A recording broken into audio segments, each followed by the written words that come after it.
তোমাদের সকলকে স্বাগত জানাই টিচবাড়ি অরুণিমা চ্যানেলে। আশা করি সবাই তোমরা ভালো আছো, সুস্থ আছো। আজকে ক্লাস 8-এর চ্যাপ্টার 6-এর একদম শেষ পর্ব নিয়ে আলোচনা করব। এখানে আলোচনা করব বিভিন্ন প্রাকৃতিক পরিবেশ এবং কোষের ওপর প্রভাব। অর্থাৎ এই পৃথিবীতে বিভিন্ন ধরনের পরিবেশ অবস্থান করছে এবং সেই পরিবেশে জীবেরা কিভাবে বেঁচে থাকে, কিভাবে অ্যাডজাস্ট করে বেঁচে থাকে, তাদের ভিতরে কী কী পরিবর্তন দেখা যায় সেগুলোই ছোট করে পড়ব। প্রথমেই আসি সেটা হলো বলেছে খুব শুকনো অত্যন্ত গরম পরিবেশ, যেটা আসলে মরু পরিবেশে দেখা যায়। এই পরিবেশে যে উদ্ভিদগুলো দেখা যায় সেগুলো প্রধানত কি কাঁটা জাতীয় উদ্ভিদ, ক্যাকটাস এইগুলো। তাহলে ক্যাকটাসের ক্ষেত্রে কি হয়েছে, এদের যে পাতা সেটা কাঁটায় পরিণত হয়ে গেছে। এর ফলে কি উপকার হচ্ছে, বাষ্পমোচন কম হচ্ছে, ঠিক আছে, বাষ্পমোচনের হার অনেকটা কমে যাচ্ছে। তার মানে কি যে এরা শরীরের মধ্যে অনেকটা জল ধরে রাখছে। ঠিক একইভাবে কি হয়, এরা শরীরের ভিতরে জল ধরে রাখার জন্য মিউসিলেজ থাকে এদের কাণ্ডে, মানে এই সমস্ত উদ্ভিদের কাণ্ডে মিউসিলেজ থাকে। এটা কি করে, শরীর থেকে জল বার হয়ে যেতে দেয় না, ধরে রাখে। আর এদের যে কোষ, সেই কোষের বাইরে একটা মোম জাতীয় পদার্থের আবরণ থাকছে, যার ফলে বাষ্পমোচনটা কম হচ্ছে। তাহলে বুঝতেই পেরেছো, যেহেতু পরিবেশটা অত্যন্ত গরম এবং খুব শুকনো, এদের শরীরে যেটুকুই জল থাকে ওরা সেটা সম্পূর্ণভাবে ধরে রাখতে চায়। সেই জন্য দেখবে মরু পরিবেশে যে উট থাকে, সেই উটও কিন্তু শরীরে কি করে, জল সঞ্চয় করে কুঁজের মধ্যে। প্রায় 23 লিটার অব্দি ওরা জল নিজেদের দেহের ভিতরে রাখতে পারে। তাহলে এইটা হলো ওদের মানে মরু অঞ্চলে উদ্ভিদ এবং প্রাণীদের বৈশিষ্ট্য। ওরা বিভিন্নভাবে বিভিন্ন পদ্ধতিতে শরীরের ভিতরে জল ধরে রাখছে। তারপর হলো খুব শুকনো অত্যন্ত ঠান্ডা পরিবেশ, যেমন হলো মেরু অঞ্চল।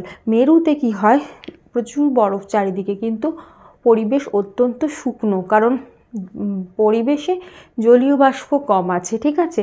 তার সাথে সাথে অত্যন্ত শুকনো বললাম এবং খুব ঠান্ডা। এই সমস্ত জায়গায় যে যে উদ্ভিদ দেখা যায়, সেই সমস্ত উদ্ভিদের পাতাগুলো খুব খুব তীক্ষ্ণ হয় এবং পাতাগুলো এই রকম শেপে অ্যারেঞ্জ থাকে। এই পাইনাস, সাইকাস, এই সমস্ত যে গাছ দেখা যায় এই রকম, এই গাছগুলোর পাতাগুলো এরমভাবে অ্যারেঞ্জ থাকে। পাতাগুলো মানে এখানে বরফ যখন পড়ে এইগুলোতে মানে আটকায় না, এগুলো পুরোটা মাটিতে পড়ে যায়। এদের পাতাগুলো খুব সরু সরু তীক্ষ্ণ হয়, ফলক সরু হয়, সেজন্য ওর ওপর বরফ থাকতে পারে না, ঝরে মাটিতে পড়ে যায়, ঠিক আছে। আর এই জাতীয় অঞ্চলে যে প্রাণী দেখা যায় তাদের শরীরে অ্যান্টিফ্রিজ প্রোটিন আছে। অ্যান্টিফ্রিজ প্রোটিন মানে ধরো একটা কোষের ভিতরে কি আছে, সাইটোপ্লাজম আছে। এই সাইটোপ্লাজম বেশি ঠান্ডায় থাকলে কিন্তু বরফ হয়ে যেতে পারে, সেই জন্য এদের কোষের ভিতরে অ্যান্টিফ্রিজ মানে যাতে জমে না যায় সেই রকম প্রোটিন থাকে, যাতে সাইটোপ্লাজম বা এদের কোষের ভিতরে যে তরল অংশ সেগুলো জমে বরফ হয়ে যাচ্ছে না, ঠিক আছে। তার সাথে সাথে ফ্যাট সঞ্চয়ী কোষ এদের অনেক বেশি থাকে। মেরু অঞ্চলে খেয়াল করে দেখবে যে শ্বেত ভল্লুক দেখা যায়, বা ধরো পেঙ্গুইন, এই যে প্রাণীগুলো, এই প্রাণীগুলোর কিন্তু দেহে চর্বির একটা মোটা স্তর আছে। পেঙ্গুইন যে কুমেরু অঞ্চলে দেখা যায় তাদের দেহ মোটা চর্বি আছে। তাহলে এই চর্বিগুলো কি করে, যে ওদের শরীরটাকে গরম রাখছে, ঠিক আছে। তারপর আসি মিষ্টি জলে বসবাসকারী প্রাণী মানে জীব। মিষ্টি জলে বসবাসকারী জীবেদের মধ্যে প্রথম যদি উদ্ভিদ নিয়ে কথা বলি, দেখো অসুবিধাটা কি, মিষ্টি জল, তার মানে জলে কোনো রকম সল্ট বা নুন জাতীয় জিনিস কম আছে, সেজন্য এই সমস্ত জলে যে উদ্ভিদগুলো থাকে সেগুলো ডুবে যেতে পারে। এই জিনিসটাকে প্রতিরোধ করার জন্য উদ্ভিদগুলোর যে প্যারেনকাইমা কোষ, তার ভিতরে বায়ু থাকে। বায়ুযুক্ত প্যারেনকাইমা কোষকে এরেনকাইমা বলে। অনেক সময় এই এরেনকাইমা টার্মটা তোমাদের বইতে নেই, কিন্তু এটা জেনে রাখো, যখনই প্যারেনকাইমা কোষের ভিতরে বায়ু জমা হয় তার ফলে উদ্ভিদটা হালকা হয় এবং জলের ওপরে ভাসে। এই যে প্যারেনকাইমা কোষ, যার ভিতরে এয়ার রয়েছে, বাতাস রয়েছে, সেটাকে এরেনকাইমা বলে।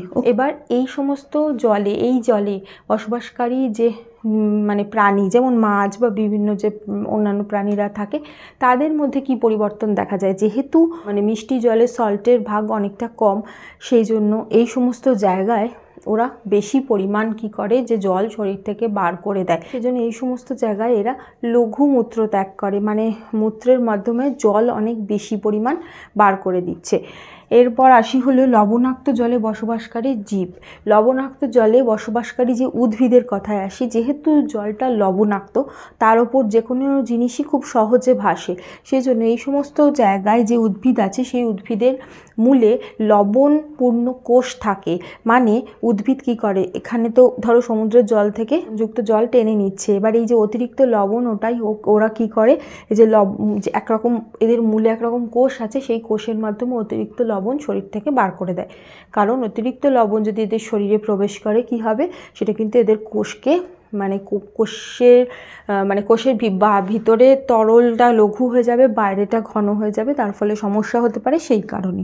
আর এই সমস্ত জলে বসবাসকারী প্রাণীরা কি করে, প্রাণীদের ফুলকায় ক্লোরাইড কোষ থাকে। এই ক্লোরাইড কোষ কি করে, মানে এরা যখন ফুলকার মাধ্যমে অক্সিজেন নিচ্ছে তখন ওর সাথে সাথে জলের সাথে দ্রবীভূত লবণও অনেকটা শরীরে ঢুকে পড়ে, সেইটাকে এরা ক্লোরাইড কোষের মাধ্যমে বার করে দিচ্ছে। এরপরে আসি কম অক্সিজেনযুক্ত পরিবেশ। এই কম অক্সিজেনযুক্ত পরিবেশে বেশ কিছু ব্যাকটেরিয়া যারা বেঁচে থাকে, ব্যাকটেরিয়াগুলো যেহেতু অক্সিজেন কম, সেই জন্য এদের সাধারণত সবাত শ্বসন হচ্ছে না, এরা সাধারণত অবাত শ্বসন করে। এবার এই অবাত শ্বসনের জন্য এদের একরকম বিশেষ গঠন দেখা যায়, সেটা হলো এদের ধরো এই যে কোষ পর্দা ভিতর দিকে এরকম প্রবেশ করে এইরকম একটা প্যাঁচালো একটা অংশের মতো গঠন করে।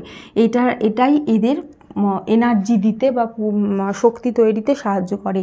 এটার নাম হলো মেসোজোম। মেসোজোমের মাধ্যমেই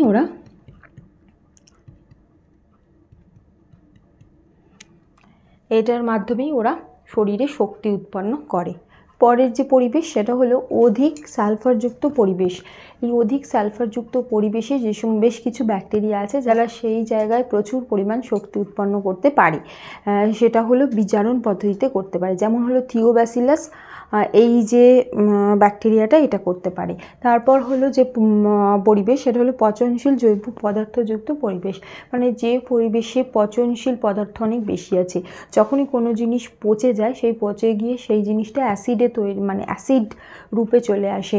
এবার যেহেতু পরিবেশে কোনো জিনিস পচে যাচ্ছে, অ্যাসিড তৈরি করছে, তাহলে ওই জায়গায় এমন কিছু ব্যাকটেরিয়াকে ব্যাকটেরিয়া থাকতে হবে যেগুলো এই অ্যাসিডিটিটা সহ্য করতে পারে, অধিক যে অম্লত্ব সেটা সহ্য করতে পারে।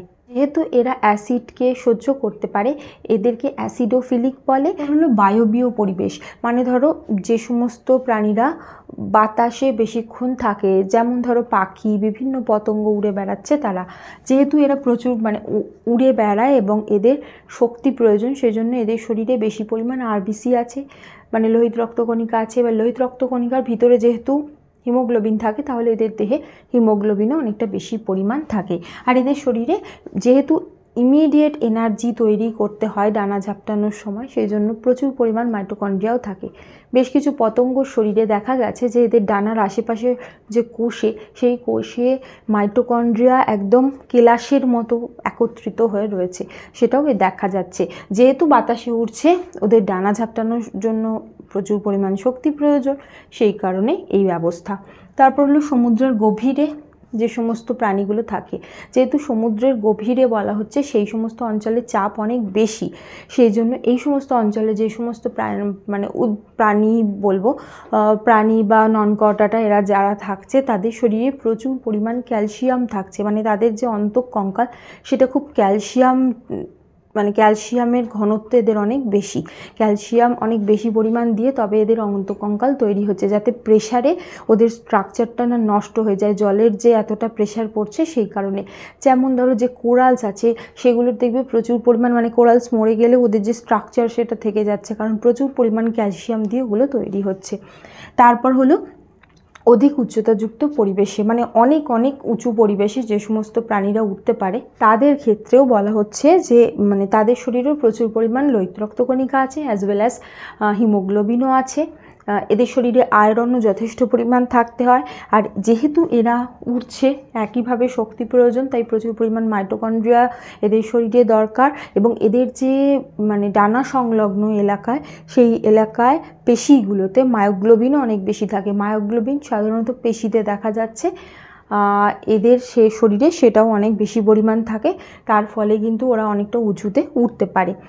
উঁচু মানে দেখো এখানেও একটা আছে বায়বীয় পরিবেশ, এটাও তাই।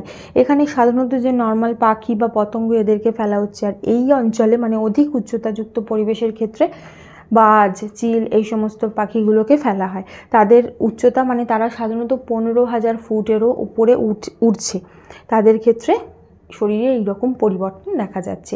আশা করি বুঝতে পেরেছো। কোনো প্রশ্ন থাকলে কমেন্ট করতে পারো। তোমরা ভিডিওটাকে লাইক করো, শেয়ার করতে একদম ভুলো না, আর সাবস্ক্রাইব করে আমার পাশে থেকো। Thank you.